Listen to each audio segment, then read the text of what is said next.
Hello everyone, welcome back to my channel the fellowship of the pen. So आज हमारा जो topic रहेगा वो रहेगा द रोमांटिक पीरियड। ठीक है। सो जो आज नए देख रहे हैं उन्हें मैं बता दूं कि हम हमारी सीरीज कंटिन्यू कर रहे हैं, जहाँ पे हम क्या कर रहे हैं, हम जो रोमांटिक पीरियड है ना उसको मैंने क्वेश्चंस में एमसीक्यू फॉर्म में डिवाइड कर दिया। ठीक है, सारे नोट्स को। इससे हमारा क्या होता है, हम एग्जाम ओरिएंटेड पढ़ते हैं फर्स्ट चीज, और सेकंड हम सारे नोट्स भी लाइक कवर कर लेते हैं। At the end of the day RPSC surface से क्वेश्चन उठाएगी और फैक्ट्स देगी। ठीक है, तो हम क्या करते हैं, नोट्स में भी फैक्ट्स याद करने, उससे अच्छा तो हम क्वेश्चन के फॉर्म में ही उन्हें याद कर लेते हैं। अगर मैं 40 क्वेश्चन करवा रहा हूँ, मैं 50 क्वेश्चन करवा रहा हूँ, तो आप उसे मक कर लो, वो सफिशियंट होगा। वो उस टॉपिक के लिए, आरपीएससी के लिए वो सफिशियंट होगा। ठीक है, जैसे द रोमांटिक पीरियड कर रहे हैं ना, तो इतने क्वेश्चन है ना, तो ये मोर देन सफिशियंट होंगे। जैसे पास्ट मैंने इसमें एमसीक्यू भी रखे हैं, और इसमें मैंने आरपीएससी के ट्रेंड के अकॉर्डिंग ही मैंने ये क्वेश्चंस बनाए हैं। और अगर आपको यकीन ना हो तो आप पुराना जो मैंने वीडियोस डाले हैं वो जाके देख लीजिए। और अभी जो 2026 में जो पेपर्स हुए सेकंड ग्रेड और फर्स्ट ग्रेड का, तो लिटरेचर वाला पोर्शन मोर एंड लेस इसके अराउंड ही आया था। ठीक है, वो ज़्यादा डेप्थ नहीं पूछने वाले। ठीक है, तो इसलिए आप 10-15 दिन अगर आप रोमांटिक पीरियड कर रहे हैं तो आप you are wasting your time. ठीक है, अगर आप नेट की प्रिपरेशन कर रहे हो तो आपको 1 महीना देना पड़ेगा रोमांटिक पीरियड में। ठीक है, लेकिन यहाँ पे अलग है। तो हमने क्या किया, नोट्स को क्वेश्चन में फॉर्म कर दिया। So let's begin. ठीक है, सो फर्स्ट ये रोमांटिक पीरियड है, ये आया कब, है ना। तो एक क्वेश्चन तो यही आ जाता है, कभी कभी डायरेक्ट ही आ जाता है कि रोमांटिक पीरियड स्टार्ट कब हुआ। तो रोमांटिक पीरियड स्टार्ट हुआ 1798 और खत्म कब हुआ, 1837। रोमांटिक पीरियड से पहले क्या था, रोमांटिक पीरियड के पहले क्या था, रोमांटिक पीरियड के पहले था नियो क्लासिकल पीरियड। ठीक है, ठीक है, और इसके बाद में क्या है, इसके बाद में आया विक्टोरियन पीरियड। ठीक है, तो अगर ऐसा क्वेश्चन आए कि रोमांटिक पीरियड जो आया ना वो किसके अगेंस्ट आया था, तो नियो क्लासिकल आइडियलिज्म के खिलाफ आया था। ठीक है, अब आगे चलते हैं कि भाई 1798 में क्यों स्टार्ट हुआ रोमांटिक जो पीरियड है, तो यहाँ पे तो कोई किंग भी चेंज नहीं हुआ। ठीक है, तो क्यों हुआ, क्योंकि 1798 के अंदर क्या लिखे जाते हैं, लिरिकल बैलेट्स लिखे जाते हैं। क्या लिखे जाते हैं, लिरिकल बैलेट्स। 2-3 बार आप रिपीट कर लीजिए, क्या लिखे जाते हैं, लिरिकल बैलेट्स लिखे जाते हैं। और कौन लिखता है उन लिरिकल बैलेट्स को, दो पर्सन लिखते हैं, एक तो विलियम वर्ड्सवर्थ लिखते हैं, और कौन लिखते हैं, एस टी कॉलरिज लिखते हैं। ठीक है, तो विलियम वर्ड्सवर्थ लिखते हैं और एस टी कॉलरिज लिखते हैं। ठीक है, अब आगे चलते हैं। आई थिंक आपका बेस बन चुका है, अब आपको मग करने हैं जितने भी क्वेश्चन है। ठीक है, तो जो हमने पढ़ा कि रोमांटिक पीरियड जो 1798 टू 1837 होता है, और ये reaction against neo classical order आया। ठीक है, इन्होंने और हाँ, इनकी थीम्स क्या थी, रोमांटिक पीरियड वालों की थीम्स क्या थी। जैसे पहले क्या होता था, बड़ा ऑर्डर, बड़ा लाइक राइम स्ट्रक्चर का ध्यान रखो, जो भी आप चीज लिख रहे हो वो ऑब्जेक्टिव लिखो, मॉरल वैल्यू सिखाओ। ठीक है, ऐसी चीजें थी। वहीं जो रोमांटिक पीरियड थे ना, ये आया था लाइक फ्रेंच रेवोल्यूशन के बाद आया एक तो, और सेकंड बात ये था कि ये जो पीरियड आया है ये इंडस्ट्रियल रेवोल्यूशन के बाद आया है। तो इंडस्ट्रियल रेवोल्यूशन में क्या लाइफ क्या बड़ी मैकेनिकल हो गई थी, लोगों की क्या हो गई थी, मैकेनिकल हो गई थी। तो ये रोमांटिक पीरियड उसके बैकड्रॉप पे आया। ये क्या कहता है कि भाई तुम ऑब्जेक्टिव ट्रूथ मत देखो, सबका ट्रूथ अलग है। सब जो नेचर को परसीव सब अलग करते हैं, सबकी इमेजिनेशन अलग है। तो ये है ना इमेजिनेशन, इंडिविजुअल, ऐसा कुछ भी वर्ड है ना इंडिविजुअल, यानी ये एक की बात करते हैं कि हर एक पर्सन का सोचने का तरीका, सबकी आंखें अलग है। तो है ना, तो इंडिविजुअलिटी की बात करते हैं, ये सब्जेक्टिविटी की बात करते हैं, ये इमेजिनेशन और नेचर की बात करते हैं। ठीक है, तो let's start with the questions. Question number 1, which publication is considered to have official launch the romantic period in 1798। तो जैसा हमने डिस्कस किया, लिरिकल बैलेट्स आए थे 1798 के अंदर। किसने लिखे, विलियम वर्ड्सवर्थ ने लिखे, और किसने लिखा, एस टी कॉलरिज ने लिखे। ठीक है, क्वेश्चन नंबर 2, वो were the two authors of original lyrical ballot. तो कौन थे, वर्ड्सवर्थ एंड कॉलरिज। ठीक है, अभी जैसे मैंने इतना जो थ्योरेटिकल जो भी मैंने लेक्चर दिया, मैंने उसे जो मैंने बताया है कि मैंने नोट्स को क्वेश्चन में के फॉर्म में कन्वर्ट कर दिए, ताकि at the end of the day आपको तो फैक्ट्स याद करने हैं। इसलिए मैंने ऐसा बनाया, क्योंकि ये प्रूडेंट वे। आप नोट्स पढ़ो, फिर आपको पीवाईक्यू लगाओ, फिर आप एमसीक्यू लगाओ, तो वो बहुत लॉन्ग प्रोसेस है। आपको सिलेक्शन लेना है तो आपको बिल्कुल टू द पॉइंट पढ़ना पड़ेगा। ठीक है, तो विलियम वर्ड्सवर्थ एंड कॉलरिज। ठीक है, question number 3, what is the central focus of romantic literature. तो रोमांटिक लिटरेचर कहाँ फोकस करता था, तो नेचर पे करता था, इमेजिनेशन पे करता था, तो इमोशन पे करता था।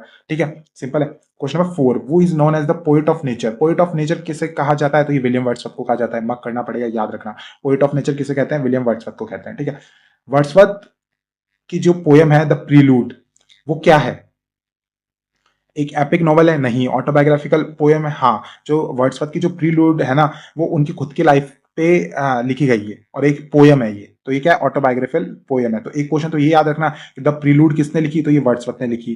ठीक है, वर्ड्सवर्थ को कहा क्या जाता है, तो पोएट ऑफ नेचर कहा जाता है।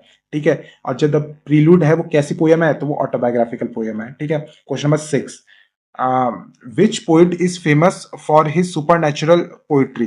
कौन से पोइट थे जो कि फेमस थे उनकी सुपर पोइट्रीज के लिए? तो वो थे एस.टी. कॉलरिज। कौन थे? एस.टी. कॉलरिज। कौन से पोइट थे जो कि सुपर पोइट्रीज के लिए फेमस थे? तो कौन थे वो? एस.टी.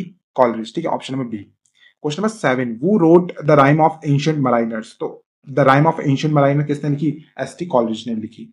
ठीक है। Question number 8, which poet is associated with the Byronic hero. तो बायरोनिक हीरो से कौन एसोसिएट थे? तो है ना, बायरोनिक कहां से स्टार्ट होता है? बी से, बी वाई आ रहा है। वैसे ही बायरन में भी क्या आ रहा है? बी वाई आ रहा है, तो लॉर्ड बायरन। ठीक है, यहीं रट लो इस क्वेश्चन को। तो question number 9, what defines a Byronic hero. तो बायरोनिक हीरो की कैरेक्टरिस्टिक्स होती क्या है? तो ये क्या होता है, इसमें जो हीरो होता है वो रिबेलियस होता है, आइसोलेटेड होता है और मेलनकलिक होता है। ठीक है, क्या होता है? रिबेलियस होता है, आइसोलेटेड होता है, मेलनकलिक होता है। 2-3 बार रिपीट कर लीजिए, रिबेलियस होता है, आइसोलेटेड होता है, मेलनकलिक होता है। तो अब विलन जैसी छवि बना रहा है वैसे याद करता है। विलन कैसा होता है? रिबेलियस होता है, अकेले में रहता है और मेलनकलिक होता है। तो ऑप्शन नंबर बी हो जाएगा। ठीक है, बायरनिक हीरो कैसा होता है? रिबेलियस, आइसोलेटेड और मेलनकलिक। ठीक है, क्वेश्चन नंबर 10, वो रोट फ्रैंकनस्टीन। फ्रैंकनस्टीन, तो फर्स्ट क्वेश्चन तो ये आ जाएगा, फ्रैंकनस्टीन लिखी कब गई? तो 1880। क्या करना है? 1818 लिखी किसने ये? तो ये मैरी शेली ने लिखी। ये क्या है? गॉथिक नॉवल है। और जिसने नहीं पढ़ रखी और आप लिटरेचर के स्टूडेंट, तो प्लीज जाके इससे तो पक्का पढ़िए। इस पे अभी मूवी भी आई है 2025 में, बहुत अच्छी मूवी है। या तो मूवी देख लीजिए, या वैसे तो जो नॉवल है वही पढ़नी चाहिए। बाकी नहीं देख पाओ तो समरी जरूर पढ़ लेना। ठीक है, question number 11, PB Shelley's ode to the west wind is a masterpiece of. तो पीबी शैली का जो ओड टू वेस्ट विंड है, तो पहले तो याद रखना है ओड टू वेस्ट विंड किसने लिखा? पीबी शैली ने लिखा। और ये क्या है? ये रोमांटिक लिरिसिज्म है, क्योंकि पीबी शैली रोमांटिक पीरियड में थे, तो ये क्या था? रोमांटिक लिरिसिज्म है। ठीक है, तो ओड टू वेस्ट विंड किसने लिखा? पीबी शैली ने लिखा। Question number 12, who wrote beauty is truth, truth beauty. तो ये जॉन कीट्स ने लिखा है। Most of the time romantic period में से कुछ अगर आपके पास वर्ड्स आ रही है पोएम की, तो मोस्टली वो जॉन कीट्स की रहती है 80%। ठीक है, तो अगर आपको नहीं आ रहा, तो अगर आपको लगाना ही है तुक्का, तो जॉन कीट्स पे लगाना। Beauty is truth, truth beauty किसने लिखी? जॉन कीट्स ने। Question number 13, which poet is known for the concept of negative capability. Negative capability किसने दी? जॉन कीट्स ने दी है। ठीक है, ये टर्म किसने दी? नेगेटिव कैपेबिलिटी, ये किसने दी? जॉन कीट्स ने दी है। ठीक है, question number 14, what is negative capability. तो नेगेटिव कैपेबिलिटी होती क्या है? नेगेटिव कैपेबिलिटी ये कहती है कि हम ट्रुथ के पास जा नहीं सकते। अगर कोई कह रहा है कि मेरे पास ट्रुथ है, मुझे सत्य पता चल गया, तो वो गलत है। वो जॉन कीट्स है ना, वो अपने पोएम के अंदर एम्बिग्युइटी रखते थे, एक ग्रे जोन रखते थे। देखो देखो, कोई भी चीज का है ना, ये कोई चीज है, तो इसका पॉजिटिव यानी पॉजिटिव ये होता है, नेगेटिव ये होता है। ठीक है, तो वो कहते थे ना इधर जाना पॉसिबल है ना इधर जाना पॉसिबल है, ये ग्रे जोन होता है, एम्बिग्युइटी। ठीक है, कि हर एक चीज में ना अनसर्टेनिटी होती है और मिस्ट्री होती है। हमें हमें सत्य के पास हम जा नहीं सकते। सत्य बड़ा ग्रे जोन पे होता है। ठीक है, हर एक चीज गलत या सही नहीं होता, एक बीच का ग्रे जोन भी होता है उनमें, जिसमें अनसर्टेनिटी होती है, मिस्ट्री होती है। तो इसका मतलब भी होता है नेगेटिव कैपेबिलिटी। ठीक है, किसने दिया? जॉन किट्स ने दिया। जॉन किट्स की पोएम का क्या नाम है? वो आगे आएगी। ठीक है, हमने अभी पीबी शैली का पढ़ा था, कौन सा? Ode to west wind. ठीक है, question number 15, William Blake song of innocence and of experience contrast. तो ये क्या कॉन्ट्रास्ट करते हैं? तो सॉन्ग ऑफ इनोसेंस में तो वो लाइक इस दुनिया में जितने भी इनोसेंट चीज है, जैसे डियर है, ठीक है, तो उसे दिखाते हैं। वहीं जो सॉन्ग ऑफ एक्सपीरियंस है ना, उसमें उन्होंने डार्क इमेजरी यूज की है, टाइगर को, सेटन को, लाइक वो डिपिक्ट करता है कि यहाँ पे जैसे क्राइस्ट जो डियर है या जो लैम्ब है, तो लैम्ब जो मेमना है वो डिपिक्ट करता है क्राइस्ट को, और जो सॉन्ग ऑफ एक्सपीरियंस में उन्होंने एकदम डार्कनेस दिखाई है, जो कि डिपिक्ट की है उन्होंने टाइगर से, टाइगर यानी जो इमेजरी यूज की है सेटिंग से। ठीक है, तो यहाँ पे ऑप्शन में बी हो जाएगा, innocence and the corruption of experience, है ना। और विलियम ब्लेक ने की ही ये है, तो ऐसा आ जाए क्वेश्चन कि सॉन्ग ऑफ इनोसेंस किसने लिखा या फिर सॉन्ग ऑफ एक्सपीरियंस किसने लिखा, तो ये किसने लिखा? विलियम ब्लेक ने। ठीक है, याद रखना। Question number 16, Jane Austen novel are known for their. तो जेन ऑस्टिन की जो नॉवेल्स होती थी ना, वो बहुत ज्यादा रियलिज्म पे थी, रियलिस्टिक और डोमेस्टिक आयरनी पे थी। ठीक है, क्या थी? रियलिज्म और डोमेस्टिक आयरनी पे लिखते थे। कौन लिखते थे? Jane Austen. जेन ऑस्टिन का फेमस नॉवल कौन सा है? Pride and prejudice. क्या है? Pride and prejudice. ठीक है, पीपी। और और प्राइड एंड प्रिजुडिस में भी रियलिज्म है और डोमेस्टिक आयरनी का। क्वेश्चन नंबर 17, वो रोड प्राइड एंड प्रेजुडिस। लो अगला क्वेश्चन ही आ गया, किसने लिखा? जेन ऑस्टिन ने। ठीक है, ये भी अगर आपने नहीं पढ़ रखा, तो अगर लिटरेचर के स्टूडेंट्स, तो प्लीज आज ही जाओ, वीडियो अभी छोड़ दो और जाके प्राइड एंड प्रेजुडिस की समरी देखो, या एक अच्छा लेक्चर देखो। इसमें मूवी भी मिल जाएगी आपको, मूवी भी बड़ी अच्छी है। ठीक है, you will enjoy surely. Question number 18, the romantic period ended approximately with the death of sir Walter Scott and which monarch ascension. तो जो रोमांटिक पीरियड स्टार्ट कब होता है 1798 में, वो तो हमें पता है कि भाई वहां लिरिकल बैलेड लिख दिया था, ठीक है। अब एंड होता है 1837 में, यहाँ पे जो मोनार्क था ना उनकी डेथ हो जाती है, और इनके बाद में कौन आता है, क्वीन विक्टोरिया आती है, ठीक है। इसलिए 1837 से कौन सा पीरियड स्टार्ट होता है, विक्टोरियन, ठीक है। तो डेथ किसकी हो जाती है, तो यहाँ पे मोनार्क नहीं पूछा है, ये आप दो चीज याद रखना कि भाई क्वीन विक्टोरिया का तो एसेंशन होता है, वहीं डेथ होती है सर वॉल्टर स्कॉट का।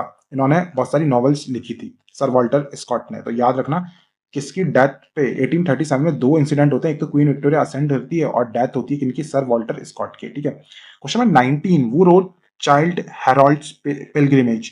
तो वैसे है ना, अगर आप इनकी बैकग्राउंड देखो ना, तो लॉर्ड बायरन ने बहुत ज्यादा घुमक्कड़ किस्म के लाइक पोइट थे। ये कभी कॉन्स्टेंटिनोपोल चले जाते थे, कभी टर्की चले जाते थे, कभी इजिप्ट के उधर चले जाते थे। तो ये पिलग्रिमेज आ गया ना यहाँ पे, तो ये लॉर्ड बायरन ही है, ठीक है। क्या है, चाइल्ड हेरोल्ड्स पिलग्रिमेज, किसने लिखी, लॉर्ड बायरन। तो मैंने एक ट्रिक दी है तुम्हें ताकि तुम्हें याद हो जाए, एग्जाम के दिन तुम्हें क्लिक हो जाए क्या, अरे ये पिलग्रिमेज मतलब lord Byron. Question number 20, which romantic poet died in Rome at young age. Young age में कौन से पोइट की डेथ हो गई थी, और वो भी रोम में। तो, तो किसके यंग एज में जॉन कीट्स की डेथ हो जाती है, ठीक है। किसकी हो जाती है, जॉन कीट्स की, और कहां पे होती है, रोम में होती है, ठीक है।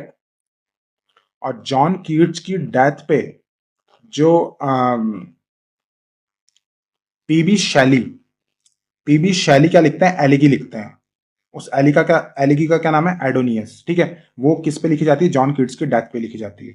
वो is the author of कुबला Khan. कुबला Khan किसने लिखी, एसटी कॉलरिज ने लिखी। ये जितने भी इसेंट्रिक, जितने भी डार्क जो चीजें लिखी है ना, ये सब एसटी कॉलरिज ने लिखी है, ठीक है। Question number 22, what does the pantheism in Wordsworth poetry imply. देखो पैंथिज्म होता क्या है, देखो पैंथिज्म ऐसा होता है कि जो वर्ड्सवर्थ है ना, जैसे जो क्रिश्चियनिटी का बिलीव ये है कि भाई गॉड एक सेपरेट चीज है, जैसे ये मैन है, ठीक है, और गॉड एक अलग ही चीज, एक बीइंग है जिसे हम क्राइस्ट, और वो ट्राइनिटी पे मानते हैं, वो गॉड को क्या मानते हैं, ट्राइनिटी, सन, फादर और होली गॉड, ठीक है। तो वो एक अलग चीज मानते हैं कि यार ये इंसान होगा और एक गॉड एक अलग ही कॉन्सेप्ट है, ठीक है।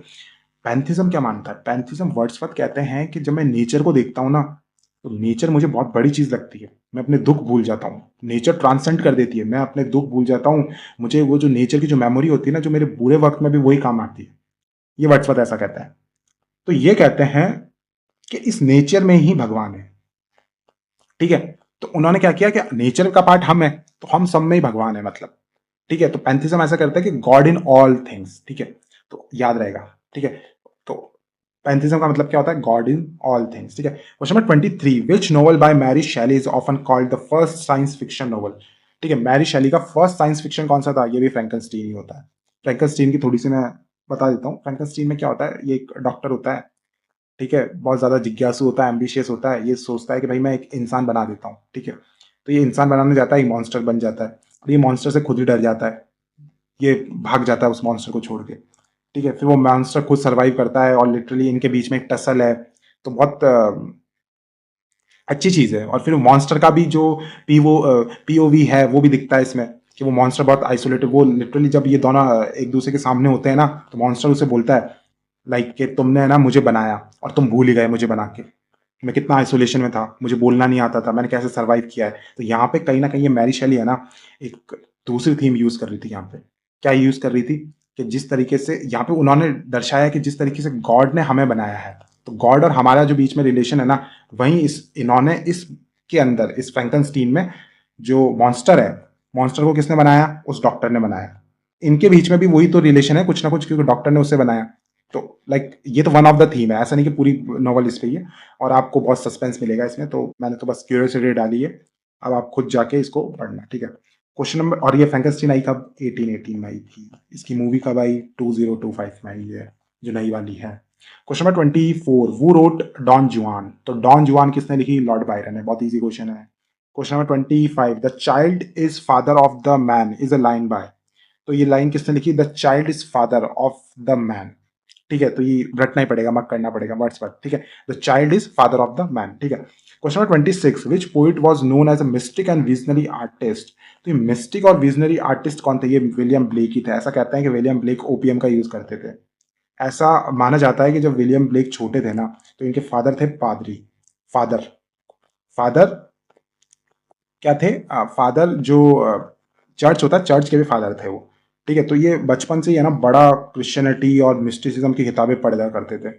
और ये ऐसा बिलीव करते थे विलियम ब्लेक कि इन्हें एक्स्ट्रा जो टेरेस्ट्रियल थिंग्स होती है ना, वो इनको दिखती थी। मैं डरा नहीं रहा, सच में विलियम ब्लेक जो है, विलियम ब्लेक को ऐसी चीज़ें दिखती थी। और इनकी जब आप सॉन्ग ऑफ एक्सपीरियंस और सॉन्ग ऑफ इनोसेंस पढ़ोगे ना, तो आपको उसमें बहुत ज़्यादा डार्क ऑब्जेक्ट्स, मतलब वैसा थोड़ा दिखेगा। ये क्वेश्चंस करते हैं कि मतलब लाइक एक जो इनका फेमस जो पोएम है द टाइगर, उसमें तो लिटरली क्वेश्चन करते हैं कि जिसने, या एक गॉड से करते हैं कि जिसने क्राइस्ट को बनाया, उसने ही क्या सेटन को बनाया क्या?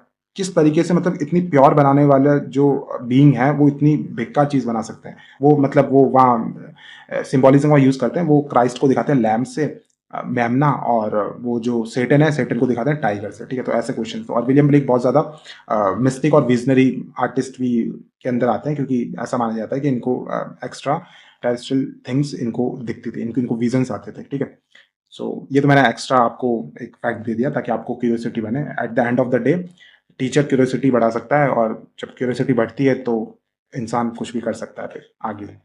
ठीक है, जिसे हम कहते हैं साइकोलॉजी में इंट्रिंसिक मोटिवेशन। ठीक है, question number 26, what is the romantic imagination. Romantic imagination क्या होती है? ठीक है, तो रोमांटिक इमेजिनेशन नाम में ही आ रहा है। ठीक है, क्रिएटिव पावर शेपिंग रियलिटी। ठीक है, तो ऑप्शन नंबर ए हो जाएगा। ये तो लाइक कभी कभी कंफ्यूज करने के लिए एग्जाम में ये क्वेश्चन आया हुआ है।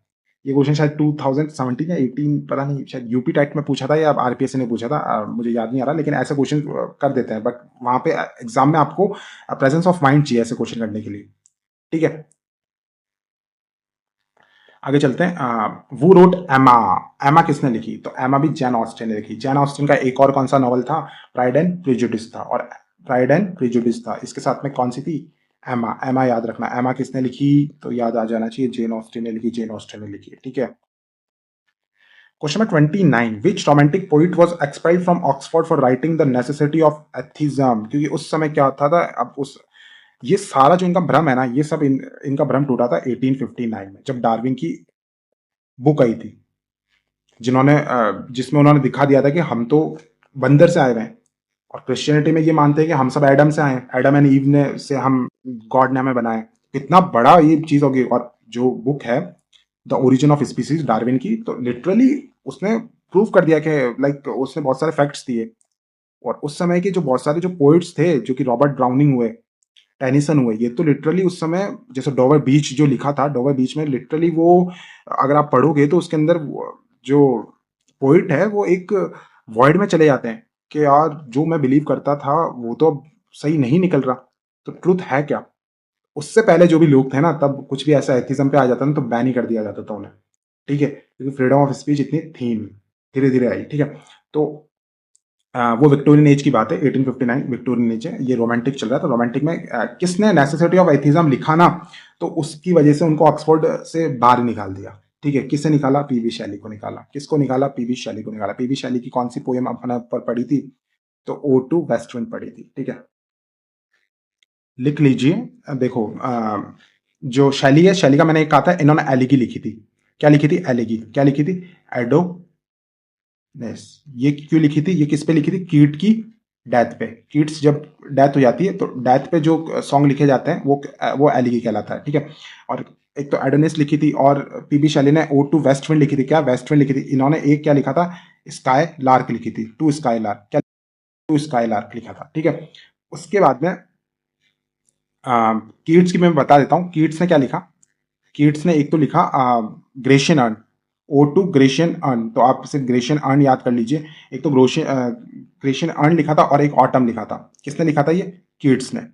क्या लिखा? ऑटम और ग्रेशियन अर्न। ठीक है, पीबी शैली का क्या है? ओ टू वेस्ट विंड, और जो हमने पढ़ी थी एडोनियस। ठीक है, तो ऐसे मतलब मैं भी चाहता हूं तो मैं 10 पोएम्स और इनकी लिख दूं, लेकिन उससे क्या होता है, एक भी याद नहीं होती। अभी दो याद हुई, धीरे धीरे बिल्डअप होती है चीजें। अभी ये दो याद कर लो कि शैली का नाम आते ही हमें दो चीज तो याद आनी चाहिए थे, ओ टू वेस्ट विंड, और एक एली की लिखी थी कीट के डेथ पे एडोनियस। ठीक है, और भी स्काईलार्क लिखी थी, ओzymandias लिखी थी, वेस्ट विंड लिखी थी जो कि हमने पढ़ी ली, और कीट्स में हमने क्या पढ़ा था कि टू ऑटम लिखी थी, ग्रेशियन अर्न लिखी थी, ठीक है। फिर एक ये याद रखना, ले बैले ऐसा कुछ नाम है, ले बैले डैम सेंस मर्सी, ठीक है, ले बैले डैम सेंस मर्सी। तो इतना बड़ा जिसका नाम आया ना वो कीट्स ने लिखी है, और नाइट एंगल भी किसने लिखी है, कीट्स ने लिखी है, ठीक है। तो नाइट एंगल आ जाए, ग्रेशियन अर्न आ जाए, ठीक है, ला बैले डैम सेंस मर्सी आ जाए, टू ऑटम आ जाए, ये किसने, कीट्स ने लिखी है। अगर एक भी दिमाग में आ गई हो मतलब, तो क्या पता मतलब आपको याद रह जाए, मतलब मग धीरे धीरे हो गई है, ठीक है। तो भी हम कभी कभी चीजें सुनते हैं ना तो वो चीजें याद रह जाती है एग्जाम्स में। तो अगर एक भी अगर याद रह गई और एक क्वेश्चन सही हो जाता है तो अच्छा ही है, तो इसलिए मैंने जल्दी जल्दी बता दी, ठीक है। Question number 30, what is a common meter often use in romantic ballads. तो कॉमन जो मीटर होता है वो कैसा यूज करते हैं, तो ऑल्टरिंग मीटर यूज होता है 8 एंड 6 सिलेबल का। क्या होता है, 8 प्लस 6 सिलेबल्स का, मतलब 8 सिलेबल्स का एक मीटर होगा, फिर 6 सिलेबल्स का अलग वो चलेगा। तो ये कॉमन मीटर यूज होता है रोमांटिक बैलेट्स में, ठीक है। क्या, 8 and 6। Question number 31, which poem is famous elegy by Shelley for John Keats, जो कि हमने पहले डिस्कस की, कौन सी है, एडोनियस है, ठीक है। ये शायद 1821 में हुई थी, ठीक है। Question number 32, romantic writers often rejected the values of. तो रोमांटिक राइटर्स ने किससे रिजेक्ट किया, कौन से वैल्यूज, तो इंडस्ट्रियल रेवोल्यूशन में। मैंने कहा था ना कि इंडस्ट्रियल रेवोल्यूशन में ये बैकड्रॉप आया था ये, क्योंकि लोग बहुत ज्यादा मैकेनिकल बन गए थे, जो कि हमने पहले देखा। Question number 33, who is the author of the lay of the last minstrel. तो ये किसने लिखा, सर वॉल्टर स्कॉट ने लिखा। क्या लिखा, द ले ऑफ लास्ट मिन्स्ट्रेल। क्या लिखा, the lay of the last मिन्स्ट्रेल, किसने लिखा, सर वॉल्टर स्कॉट ने लिखा। और सर वॉल्टर स्कॉट की डेथ कब होती है, 1837 में ही होती है, जब एंड हो जाता है रोमांटिक एज और विक्टोरियन एज स्टार्ट हो जाता है। तो सर वॉल्टर स्कॉट की डेथ होती है वहां पे। और इनका जो, इन्होंने क्या लिखा, the lay of the last मिन्स्ट्रेल, ठीक है। ओzymandias किसने लिखी, हमने पहले देखा, पीबी शैली ने लिखी। Question number 35, the romantic period witness a rise in a popularity of which literary form. तो यहाँ पे नॉवेल्स बहुत ज्यादा लिखी गई, क्या नॉवेल्स लिखी गई, ठीक है। Question number 36, which romantic poet is famous for his odes, ode to nightingale. Ode to nightingale किसने लिखी, जॉन कीट्स ने लिखी, ठीक है, याद रखना, ओड टू नाइटिंगेल किसने लिखी, जॉन कीट्स ने लिखी। Question number 37, what is spontaneous overflow of powerful feelings. ये किसने लिखा, ये वर्ड्सवर्थ ने ही लिखा। और ये किसमें लिखा, लिरिकल बैलेट्स में ये लाइन लिखी गई है, पोएम्स को डेफिनेशन देने के लिए, spontaneous overflow of powerful feelings. तो ये तो आप याद रख ही लीजिए, आप टीचर बन जाएंगे तो पोएम की डेफिनेशन क्या होती है, कोई पूछ ले व्हाट इज पोएम, तो spontaneous overflow of powerful feelings. अभी भी ये स्टैंडर्ड डेफिनेशन मानी जाती है, ठीक है। Question number 38, the romantic movement was influenced by the ideas of, जैसे मैंने शुरू की क्लास में बता दिया था ये, द फ्रेंच रेवोल्यूशन, ठीक है। तो हर एक बात आप अच्छे से सुना करो, कहीं से भी क्वेश्चन क्लास में से ही पुट होगा, आप बिल्कुल अच्छे से सुन लो इसे, क्योंकि अगर डायरेक्ट क्वेश्चन नहीं भी आया ना तो आप एलिमिनेशन मेथड से आप कर लोगे, ठीक है। जैसे मैंने अभी पहले बोला था कि ये फ्रेंच रेवोल्यूशन के बैकड्रॉप पे आया था, ठीक है। Question number 39, which author road confessions of an English opium eater. तो ये इंग्लिश ओपियम ईटर पे कन्फेशन किसने लिखा, तो ये लिखा था थॉमस डी क्विंसी, क्योंकि उस समय क्या हुआ, ओपियम बड़ा यूज करते थे। एस टी कॉलरिज ने तो, जो कुबला खान है ना, वो ओपियम खा के ही लिखी थी। विलियम ब्लेक कंज्यूम करते थे, और भी कुछ राइटर्स कंज्यूम किया करते थे, ठीक है। तो इस पे कन्फेशन किसने लिखा, Thomas De Quincey. Question number 40 and the last question, the romantic era is also known as the age of. मैंने बताया था ना कि रोमांटिक एरा जहां आ जाए वहां पे इंडिविजुअल, इंडिविजुअल तो आना ही चाहिए, इंडिविजुअल दिखे, सब्जेक्टिविटी दिखे, ठीक है, या फीलिंग्स दिखे, नेचर दिखे, ये वर्ड्स दिखते ही ये क्या है, रोमांटिक एरा ही है, ठीक है। सो हमने जितने भी नोट्स थे, I hope more than enough हमने रोमांटिक एज पे कर लिया है। और इससे और मुझे लगेगा कि और ज़्यादा हमें कंटेंट की ज़रूरत है, या हमें और पॉलिशिंग की ज़रूरत है, तो मैं एक और वीडियो ले आऊँगा। तो अभी इतना तो 40 क्वेश्चन तो आप बिल्कुल ऐसे मत कर लो कि रात को आपको कोई उठाए ना तो आप तो भी सही कर दो। ये तो इसके ऊपर फिर हम एक और बेस बना लेंगे। अभी हमने नींव भर दी है, अब हम जितनी भी इमारत हमें बनानी है, अगर हम नेट की प्रिपरेशन करें तो स्टार्ट तो यहाँ से करना पड़ेगा कि बेसिक रोमांटिक पीरियड होता क्या है, फिर आप धीरे धीरे धीरे बिल्डअप करना पड़ेगा। अभी हमने 4 पोएम्स याद कर ली जॉन कीट्स की, अब हम 4 और करेंगे अगली बार। तो ऐसे बिल्ड किया जाता है, ठीक है। तो अगर मुझे लगेगा कि आरपीएससी का मतलब, अभी तो आरपीएससी ऐसा ही पूछती है, अगर मुझे लगेगा कि आरपीएससी एक स्टेप ऊपर जाती है या ऐसा, तो मैं एक और वीडियो ले आऊंगा। बाकी आपको ये नोट्स ही है, आप इसको एमसीक्यू फॉर्म में मत देखिए, ये सारा नोट्स ही है, हर एक लाइन बहुत इंपॉर्टेंट है। आप मग कर लीजिए इसे, आपको रात को कोई उठा के पूछे तो भी आपको बताना ही है, ठीक है। ये आपका बेस बनाएगा, ठीक है। इसलिए मैं इस पैटर्न में लाता हूं। अगर मैं अभी नोट समझाता तो क्वेश्चन ओरिएंटेड या एग्जाम ओरिएंटेड प्रिपरेशन नहीं हो पाती, ठीक है। सो आई होप आपको समझ में आया होगा, और इस सेशन से आपके एग्जाम्स में अच्छे क्वेश्चंस आ जाए और आप अच्छे क्वेश्चन कर लो। तो अभी तक देख रहे हैं तो please subscribe my channel and like this video, और अपने फ्रेंड्स के साथ भी भेज दिया दिया करें। और बाकी हम मेरी जो वीडियोस देखनी है तो आपको प्लेलिस्ट में मिल जाएगी, जिसमें मैंने और भी राजस्थान हिस्ट्री डिस्कस कर रखी है, इंग्लिश मीडियम में ज्योग्राफी कर रखी है। और आपको सेकंड ग्रेड का पूरा मटेरियल मिल जाएगा, फर्स्ट ग्रेड का मिल जाएगा। अगर आपको पीडीएफ चाहिए तो आप टेलीग्राम चैनल ज्वाइन कर लीजिए, एंड आप कमेंट्स में बता सकते हैं कि मैं अगली वीडियो किस टॉपिक पे बनाऊं। And see you in the next class, bye.